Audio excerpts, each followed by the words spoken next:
La labor de odiar no es más grande que la labor de educar.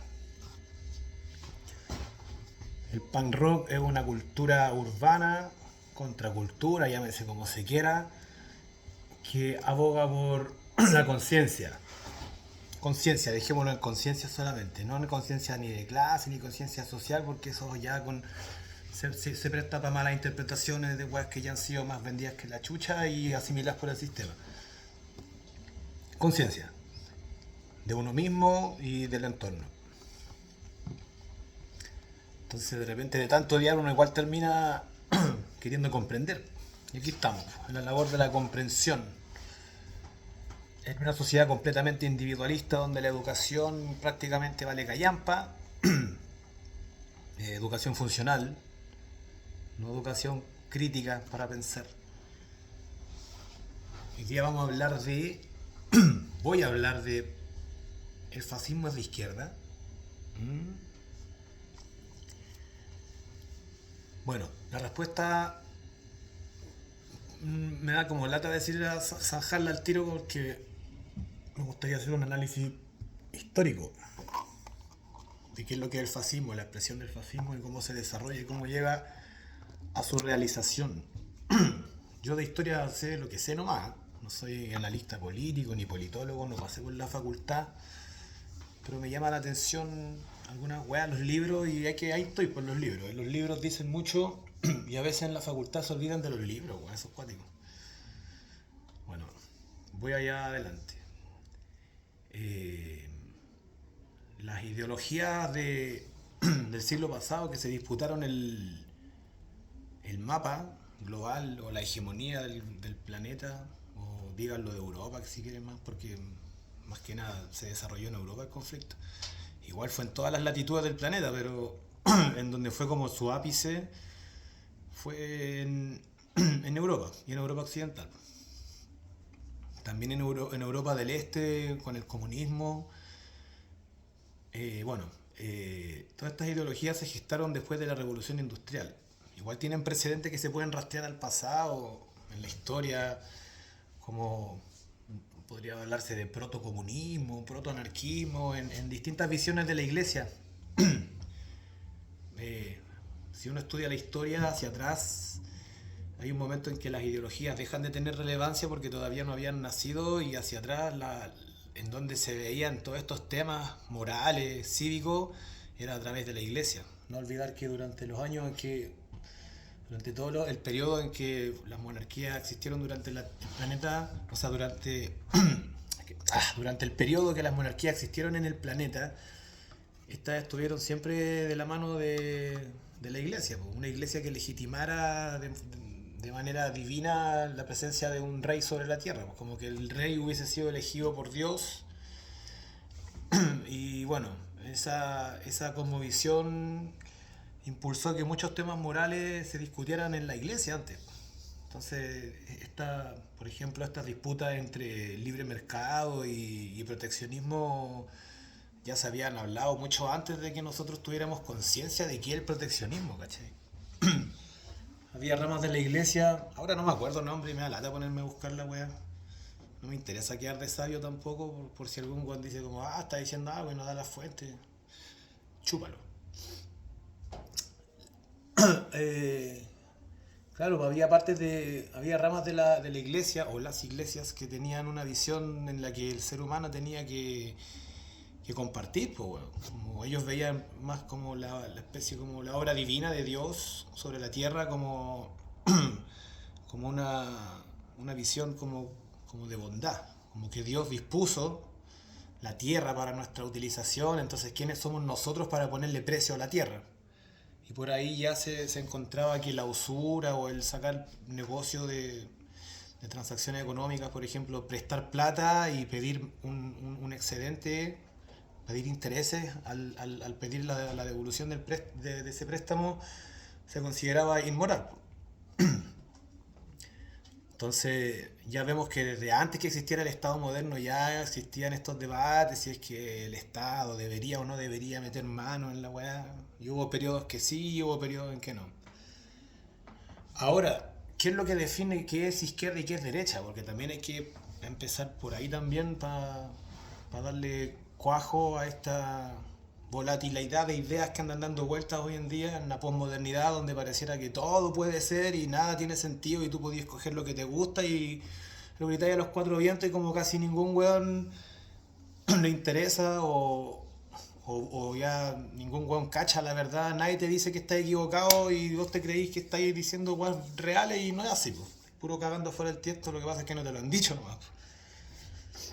Eh, para entender de dónde viene la izquierda y la derecha hay que hacer un análisis también histórico del desarrollo de las monarquías hasta su caída. Eh, ¿Cómo se llama? No olvidar que lo que define qué es izquierda y qué es derecha es la posición que tomaron en la Asamblea Nacional cuando fue la Revolución Francesa, hace 300 años ya. eh, ¿A qué lado del rey se sentaba cada facción? Estaban los revolucionarios que estaban impulsando un cambio social, un cambio estamental de la sociedad, jerárquica. Estaban cambiando la jerarquía estatal monárquica por una jerarquía estatal burguesa. Eh, ante esa ola de pensamiento, porque antes de que el rey fuera ejecutado por los revolucionarios, no era más que una idea, que estaba en discusión en la Asamblea Popular. Bueno, cuando el rey se sentó en la Asamblea Popular, a su lado se sentaron a la derecha los que estaban a favor de conservar el orden monárquico tal como estaba, y a la izquierda se sentaron los que estaban a favor de cambiarlo, los revolucionarios. Entonces, desde ese entonces se sentó el precedente que para ser de izquierda tú tenés que ser un buen revolucionario, ¿cachai? O sea, no podís decirte ser de izquierda y estar dentro del sistema. Tampoco podís ser de izquierda si pretendís conservar el sistema, ¿cachai? Entonces ahí como que hay un tema de raíz que no se usa hoy en día para poder identificar dónde está ubicado el político de turno que estés analizando o tu propia ideología que estás siguiendo. Entonces pasa que la gente juzga hoy en día izquierda y derecha como si fueran posiciones del espectro político actual respecto de si hay más Estado o no hay más Estado, y se olvidan completamente de que la fundamentación de dónde se hace la identificación de lo que es izquierda y derecha viene de una razón histórica y de un hecho histórico nomás. El rey estaba al medio y a la derecha los conservadores, a la izquierda los revolucionarios. Ahora, ¿eso qué te dice? Te está diciendo que desde ahí en adelante, tú para comprender la historia, por ejemplo, en las revoluciones posteriores a la Revolución Francesa, cuando viste que había revolucionarios que estaban a favor de cambiar el orden social, opuestos a quienes estaban en contra del cambio social, los conservadores, tú puedes aplicar la misma lógica. No puede que no sea un rey, puede ser una democracia burguesa. A la izquierda de esta democracia burguesa van a estar los que están a favor de cambiar el sistema, los revolucionarios que ya ni siquiera quieren usar el sistema para llegar a las urnas, sino que desde afuera del sistema pretenden con una organización social acabar con él. Lo que pasó es lo mismo que pasó en la Revolución Francesa, y a la derecha están quienes pretenden conservarlo. Entonces hay que tener esto en consideración para poder comprender cuando alguien te dice que es revolucionario y está dentro del sistema, o cuando la gente tilda de izquierdista a una persona que está en el Estado, están cayendo en una especie de falacia porque no están considerando que estar dentro del Estado es estar dentro del sistema, y eso ya te vuelve conservador. Estás adentro. ¿Me entienden? Ya tu labor de revolucionaria, tu posición de izquierda, una vez que estás dentro del sistema, ya no es izquierda. Estás adentro, estás asimilado por el sistema. Puedes estar en el centro o a la derecha, pero de ninguna forma puedes ser izquierda. Y esos títulos de centro izquierda, centro derecha, son amarillismos que en realidad son catálogos que se le pone a la gente que está a favor de que el sistema funcione y siga funcionando. ¿Cachai? No hay No hay matices dentro del sistema, porque al final el sistema es o no es. Pero no puede ser como que, sí, más Estado, menos Estado, más derecho, menos derecho. Al final lo que tú ves es una estructura que respira. Se expande y se contrae, se expande y se contrae. Esa estructura jerárquica respira. Más Estado, menos Estado, más libertad, menos libertad, pero es la misma estructura. Lo mismo que he dicho en otros videos, estas son manifestaciones del propio capitalismo y de su estructura, de su manifestación, por así decirlo, en su ADN, su comportamiento estructural. Ahí hay un dato que ojalá lo tomen en cuenta a la hora de decir qué es lo que es izquierda y qué es lo que es izquierda y qué es lo que es derecha, porque hoy día anda cualquier pelmazo dando vuelta diciendo que el fascismo es de izquierda y bueno, ahora voy al grano del asunto. Cuando en la Europa de mediados del siglo XX empezaron los conflictos entre los bolcheviques y las monarquías de la mayoría de la Europa del Este, que fueron todas estas naciones que después se convirtió en estos países que pasaron a ser los satélites de la Unión Soviética. Eh, bueno, el conflicto era que los bolcheviques estaban holizando la sociedad de los estamentos monárquicos, reemplazándolos por estamentos de repúblicas democráticas. Entonces, ¿qué pasa? En Europa se genera un temor porque el comunismo es la abolición de la propiedad privada. Lo que significa que si tú aboles la propiedad privada al capitalismo, el capitalista no tiene en dónde ampararse, no tiene un estado de derecho privado que le permita hacer la inversión capitalista. Lo que quiere decir que no existe un estado-nación que lo ampare en ese fin, que es el de acumular riqueza, mediante la inversión de capital. Entonces, ¿qué pasa con eso? Como los capitalistas tenían el temor de que el comunismo se expandiera al resto de Europa, de cierta forma reaccionaron y claro, por ejemplo, lo primero que vemos en Italia, el proceso de descomposición prácticamente de Italia, porque Italia después de la Primera Guerra Mundial quedó pero completamente destruida. Los meetings obreros en Italia y la organización obrera tenía a Italia completamente parada, o sea, lo que significa que el capitalismo no pudo con la organización obrera. ¿Y qué es lo que pasa? Que la reacción fascista, autoritaria, es ante el temor de que los obreros logren declarar a Italia como una república soviética, y así es como nace la reacción fascista de volver a Italia a ser grande otra vez. Me suena parecido al eslogan de Donald Trump, Make America Great Again. Es completamente una apología al fascismo. El fascismo nace reprimiendo movimientos obreros comunistas. Por lo tanto, es bien difícil que sea de izquierda. Partamos por ahí. Andan algunos pelmazos que tratan de decir que hay distintas izquierdas y bla bla bla, pero en ese momento histórico las izquierdas estaban, por así decirlo, colapsando el orden que había en Italia. Y la reacción lo que sintió es que lo que sintieron es que la Italia se estaba descomponiendo y que iba a pasar a ser manos de Rusia. Iba a pasar a ser tierra de Rusia, iba a pasar a manos de Rusia, perdón. Entonces, ¿qué pasa con esto? La reacción fascista es una reacción por parte de los terratenientes, los propietarios, algunos capitalistas, que se juntan para reprimir los mítines obreros, porque es ahí en donde identifican el germen revolucionario que está transformando o pretendiendo transformar Italia. Ante este caos, ganan los fascistas. Logran reprimir la mayoría de los movimientos obreros, asesinan, persiguen a socialistas, comunistas y anarquistas. Esto no hay que olvidarlo. También algunos cristianos y otras personas que estaban a favor de una nación o de una república democrática y no del orden anterior, que era, si no me equivoco, también era una monarquía, no estoy muy seguro. Ahora, en Alemania también sucede lo mismo.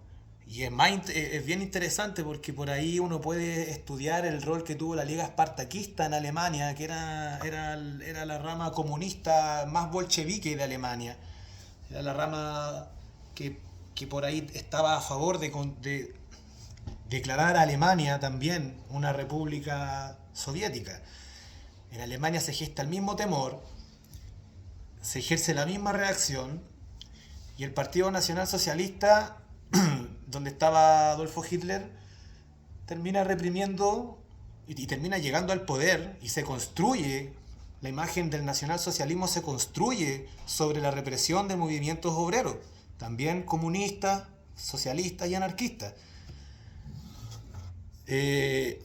Cuando abdicó el Kaiser alemán se declara la República de Weimar, un proceso bien parecido a lo que fue la República Española, que también voy a hablar de eso en un rato.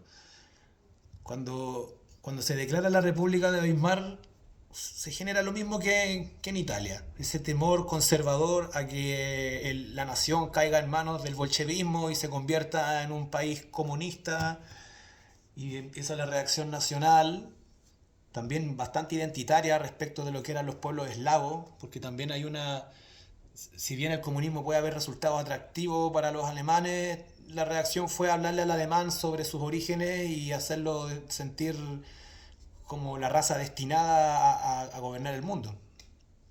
Entonces se vuelve un cuento racista. La diferencia entre el fascismo italiano y el nazismo alemán, si bien ambos son fascismos, es que el italiano no tenía un componente racista, el italiano era nacionalista. El componente alemán era nacionalista y aparte era racista. Entonces se habla de una nación y de un pueblo también, de una raza determinada, específica. Con el mismo temor ante la transformación o estabilización estamental en República Democrática, reaccionan los fascistas en contra de las expresiones de los movimientos obreros de izquierda. Ahí vemos el rol de la Liga Espartaquista. Rosa Luxemburgo fue asesinada por los Freikorps. Los Freikorps eran los veteranos de la Primera Guerra Mundial alemanes que participaron junto al partido nazi en la represión de los movimientos obreros. Así es como se forja el nacionalsocialismo, así es como se forja el fascismo. Y el falangismo español no está exento porque tiene sus matices, es una especie de fascismo a la española, tiene algunos componentes que lo diferencian bastante del fascismo tradicional a que estamos acostumbrados, pero no deja de ser una reacción autoritaria frente al temor de que España se convirtiera también en una república soviética. Entonces también tiene un componente conservador de derecha. Entonces ahí nosotros podemos ver estas tres expresiones de la reacción autoritaria frente a las transformaciones comunistas. Tiene el mismo componente, un componente reaccionario ante las transformaciones, que pretende conservar el orden establecido ante las transformaciones del bolchevismo ruso, del comunismo soviético. Entonces, cuando alguien habla que el fascismo es de izquierda, creo que está cagando bastante afuera del tiesto al no considerar, primero que nada, esto, de cómo se conforman la izquierda y la derecha. Y segundo, qué rol ocupa el fascismo en esa forma de identificar si estás a la izquierda o a la derecha, en esa lógica, porque el fascismo está a la derecha. Muchos te dicen, no, que es la tercera vía y la weá, pero al final la tercera vía, ¿qué? Si el comunismo fue el único que revolucionariamente pudo abolir la propiedad privada, ¿cachai? Algunos dicen, no, que el componente estatista del fascismo es homologable al del comunismo, pero el fascismo jamás abolió la propiedad privada, ni en Italia, ni en España, ni en Alemania. De hecho, tuvo el apoyo de capitales, de capitalistas, de empresarios, de grandes capitales. Entonces, ahí esa personita que te dice eso es una persona que está siendo deshonesta intelectualmente a propósito o está haciendo el tonto por desinformada. Ahora, el componente más profundo, que es el componente filosófico, que es el componente que está más bajo tierra, que es el componente del que nadie se entera, porque claro, uno ve las expresiones superficiales, pero nadie se entera de que el nacionalsocialismo, el nacionalismo, el fascismo, estos vienen de un idealismo que considera que el Estado es la realización del espíritu nacional, ¿cachai? Como que el Estado es la materialización última de un espíritu nacional, como si esto fuera un tema metafísico que nos guía como por atrás. Algo similar a la mano invisible del mercado, pero a nivel nacional. Como si los pueblos tuvieran destinos y estuvieran guiados por un destino, por un espíritu nacional, quiera decirlo así. Y esta filosofía idealista es completamente opuesta al racio universalismo de los revolucionarios bolcheviques, porque al final, aunque los liberales rajen vestiduras, por así decirlo, hablando en contra del comunismo ruso, el comunismo soviético es una especie de continuador de la Ilustración francesa. De hecho, tú puedes ir a los archivos de marxismo que existen en internet, que son gratuitos, y vaya a ver que estos tipos tienen a toda la Ilustración francesa. O sea, los bolcheviques rusos tienen a toda la Ilustración francesa ahí. Entonces, como son estudiosos de ella, son continuadores de la labor, porque yo creo que junto con Bakunin, Marx también hace la crítica al sistema liberal burgués de no solucionar, de no cumplir con su objetivo original, de izquierda también, de, de traer el universalismo a la gente, que exista la fraternidad, la igualdad y la unidad, no olvidar que esos son los valores de la Revolución Francesa. Entonces ahí viene Bakunin y vienen todos los revolucionarios posteriores a los jacobinos a cuestionar la labor de la Revolución Francesa por considerar que aún le falta fraternidad, unidad e igualdad y que hay que seguir adelante con esas transformaciones. Así como así como la Revolución Francesa realizó la transformación de un estamento monárquico en una nación política, también lo hizo la Unión Soviética, también lo hicieron los países comunistas. Entonces, ahí hay que tener en cuenta el componente filosófico primordial de donde nacen, que son las vertientes, de donde nacen estas ideologías, y entender que son completamente opuestas. El idealismo es opuesto al materialismo, porque el idealismo supone que el destino del humano está guiado por un espíritu etéreo, algo metafísico. Por otra parte, el materialismo es una filosofía que plantea que el destino del hombre lo construye el mismo ser humano. En algunos momentos sin tener conciencia de eso, pero en algún momento de la historia en adelante el ser humano es el constructor de su destino y lo sabe. Ahí es cuando aparece Marx, cuando aparece el socialismo científico. Entonces, tener estas dos categorías en consideración, más los otros dos detalles que vi anteriormente, te permiten identificar de mejor manera si es que el político o el charlatán de turno te están vendiendo humo o realmente están posicionados en la vereda que dicen estar. Ojo con eso, porque hoy en día las derechas del mundo, mediante el supuesto anarcocapitalismo, están tratando de criticar desde una vereda outsider las políticas de izquierda, de la supuesta izquierda que en realidad es socialdemocracia, que no es otra cosa que capitalismo reformista, para hacerse un lavado de manos y hacer parecer como que ellos nunca tuvieron intereses con el fascismo o que nunca tuvieron tratos con el fascismo. Muchas veces los partidos liberales apoyaron fascistas. Entonces no hay que olvidar que esta jugada que están haciendo hoy en día de pretender que, una, que el anarcocapitalismo es algo viable y dos, que el fascismo de izquierda lo están haciendo para generar una confusión sobre estos temas. Bueno, aquí está un intento de desmentir por qué esa forma de abordar el tema es tan malintencionada. Lo vemos en cómo nace la conformación de lo que es la izquierda y la derecha en la Revolución Francesa. Lo vemos en las raíces filosóficas del idealismo versus el materialismo. Ya con eso es suficiente como para poder empezar a orientarte y ver cómo saber entender en qué lugar geográfico del espectro ideológico, político, filosófico, económico está el tema en cuestión. Ya sea un charlatán anarcocapitalista, ya sea un comunista, ya sea un anarquista, hay que tener esto en cuenta. Porque esto es el componente histórico que es innegable, que son hechos fácticos que definieron la historia. Y con esto no podemos jugar, no podemos hacer como que no exista. Porque las categorías están basadas en estos hechos históricos. Bueno, gente, un saludo. Y como decía Germán, un abrazo psicológico. Nos vemos pronto.